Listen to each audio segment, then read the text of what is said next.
The following is a production of Neural Network Media and is completely AI generated. It is intended for entertainment and educational purposes only. Look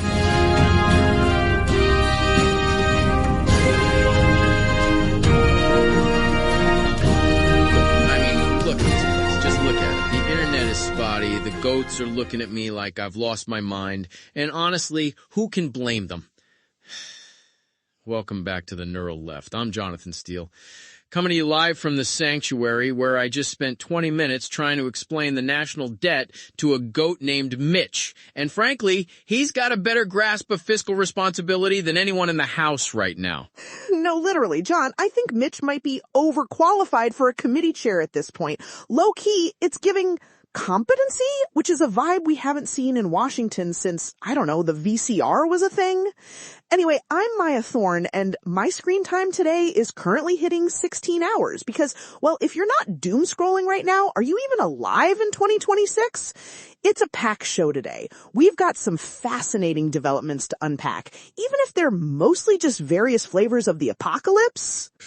Well, we're still reeling from yesterday's disaster. The government is still mostly closed for business while Congress treats the budget like a suggestion. And we talked about the please doctrine and that horrific situation in Minneapolis. And today it's just more of the same, only with more chemical munitions and a side of legislative revenge. It's legislative constipation at its most painful, Maya. It's our failure to launch era, quite literally, because apparently if you're flying a plane these days, you've got to worry about billionaire space trash falling on your head. Okay, let's start there, because I saw a thread about this that was actually terrifying. Oh, jeez. So the FAA, the people who are supposed to make sure your flight to Cincinnati doesn't end in a fireball, they just issued this safety alert for operators, SAFO 26001, basically telling airlines that private rocket launches are now a catastrophic risk to commercial aviation. According to ProPublica, pilots were literally having to scramble, like hard maneuvers, to avoid debris from those SpaceX Starship explosions at the end of last year. Oh, right. So we've reached the point where the titans of industry are just throwing literal garbage into the sky and telling the rest of us to what? Dodge? Here's the thing, Maya. It's the ultimate expression of the current administration's philosophy. The corporate frontier takes precedence over, the safety of 300 people on a Delta flight. No, literally, SpaceX wants to do 25 launches just from Texas, and the Airports Council International is saying this is costing them up to $350 million in annual delay costs. It's giving main character syndrome. Elon is just playing Kerbal Space Program with our lives while the FAA is caught between being a regulator and a cheerleader. It's the digital snake oil again. I mentioned it yesterday with the biometric surveillance. They sell us innovation, but it's really just a transfer of risk to the public. You can't have a functional airspace when the sky is full of falling Tesla bumpers. Look, while Elon is cluttering up the atmosphere, back on the ground, we're hitting the ACA subsidy clip. Okay, yeah, this is the real-world unaliving of the middle class. Exactly. The enhanced premium tax credits. They expired on January 1st, and now, according to the reports coming out of the Senate, 24 million Americans are seeing their premiums double or triple. I mean, look at the numbers. If you're a family in a state that actually voted for this administration, you're getting hit the hardest.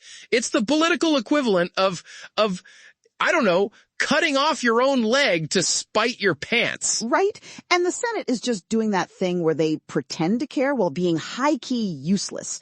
The Democrats want a 3-year extension. The GOP's offering $80 a month and calling it freedom? $80? You can't even get a decent vet visit for $80. Mitch's last checkup was more than that. Well, look, while the Senate is stuck in this policy warfare loop, California is actually trying to do something. Rob Bonta, the attorney general there, is suing one of the biggest pediatric systems in the country. Why? Because they stopped providing gender-affirming care because they were scared of federal pressure. It's the purity test era. The Trump administration is opening investigations into 18 different districts over gender ideology. It's literally using federal funding as a weapon to force hospitals to ignore medical standards. Bonta's basically saying, no, you don't get to abandon your patients just because the feds are acting like NPCs. Look, I mean, we talk a lot about systems on this show, but we need to talk about labor. Independent media like this doesn't just manifest out of the ether. It takes real human work to build the infrastructure. We are 100% here because of the vision and the grind of Eric Christensen. He is not a media conglomerate. He is a builder who poured his own resources and time into creating this platform so we could have these conversations.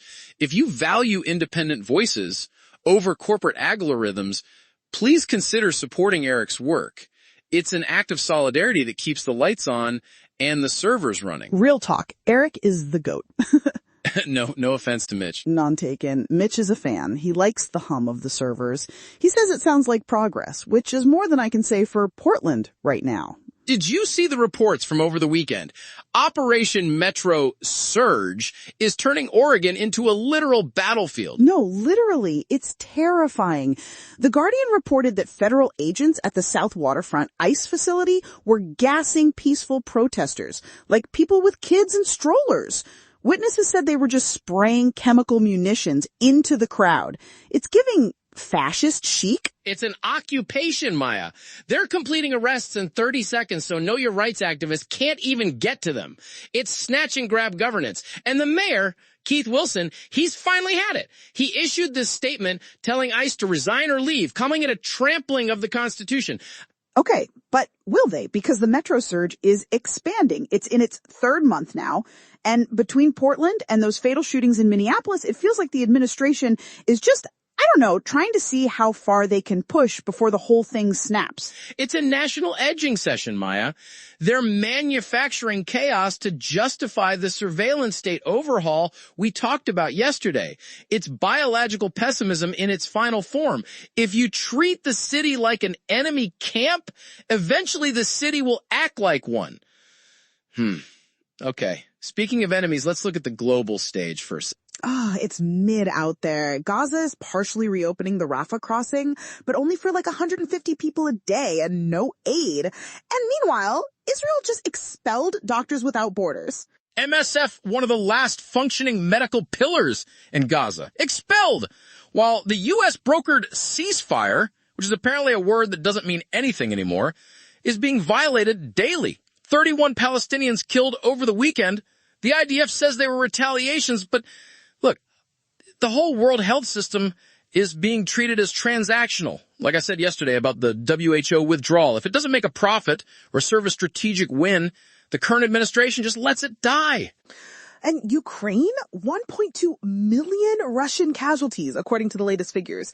It's just a meat grinder at this point. There was a double-tap drone strike on civilian miners. It's okay. It's just a funding collapse for humanity. While military spending hits record highs, it's a flop era for the entire planet. Well, maybe there's a tiny bit of hope in the economic weirdness. Here's the thing. Sanders and Hawley together supporting a 10% credit card interest rate cap, and Trump is on board too. It's the crossover nobody asked for, but everyone needs. High-key, Americans are drowning in $1.17 trillion in credit card debt. The average APR is over 25%, while banks borrow from the Fed at like 6.75%. Sanders called it loan sharking, and for once, I think he's low-key right. For once?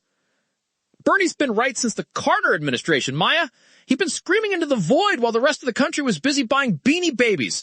But look, Wall Street is in full-scale panic mode. JP Morgan's CFO is already whining about how this will limit credit access, which is bank speak for we won't be able to buy a third yacht off your late fees. But then you have Kevin Warsh. Remember him? He's the Fed chair nominee who's basically a pick-me for the president. He's abandoned all his old beliefs just to get the job. So while we might get a 10% cap, which would slap, we're also getting a Fed that's basically a subsidiary of the White House. It's the authoritarian stack. Technology, wealth, and state power all merging into one disgusting legislative slurry.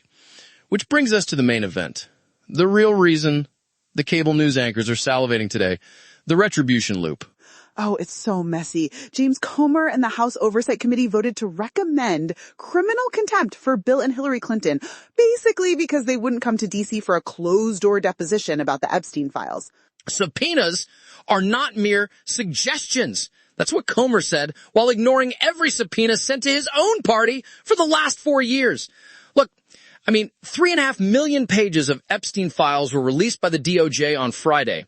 And what are the Republicans doing? Are they looking at the systemic failure? Are they looking at the names of people currently in power? No, they're focusing on a couple that hasn't held office in a decade because it's a distraction.